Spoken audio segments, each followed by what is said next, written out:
চিন্তা করেন তো, কথার সাথে বলতো জামাত শিবির, কথার সাথে বলতো জামাত বিএনপি, একসাথেই তো আমরা। আমার হাতে তো এখনো রক্তের দাগ নিয়ে লেগে আছে। এই মতিঝিলে 19 দিন ছিলাম রিমান্ডের মধ্যে। কেন আমরা ছোট করার চেষ্টা করতেছি? আর কত যুদ্ধ, আর কত তর্ক, আর কত বিতর্ক, আর কত ছোট করা। এই সংসদটাকে আসুন না সকলে মিলে, সকলের সংসদ, আকাঙ্ক্ষার সংসদ, বাংলাদেশের 16 কোটি 17 কোটি মানুষ যে সংসদ চায়। আমি এখানে যত কথাই বলি, আমি মনে করি আপনাকে ঘায়েল করেছি, আপনি মনে করেন আমাকে ঘায়েল করেছেন, কিন্তু বাংলার কৃষক, বাংলার শ্রমিক, বাংলার জেলে সে কিন্তু বোঝে আমার কথা সঠিক না আপনার কথা সঠিক।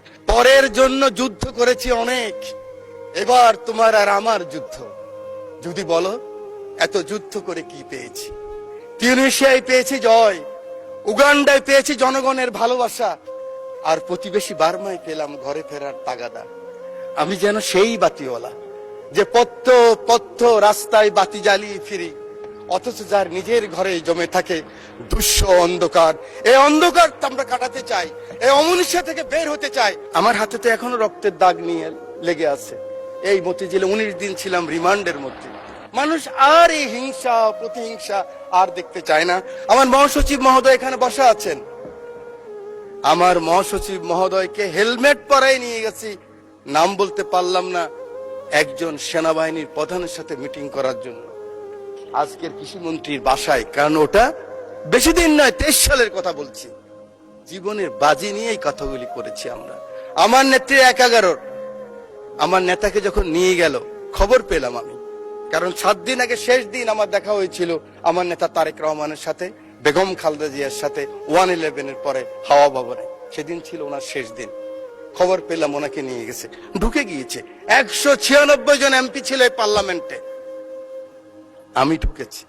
আমার নেত্রীকে দেখেছি, একজন মা, তার সন্তানের জন্য কি আকুতি, কি কান্না, কি বেদনা বিধুর আমি দেখেছি।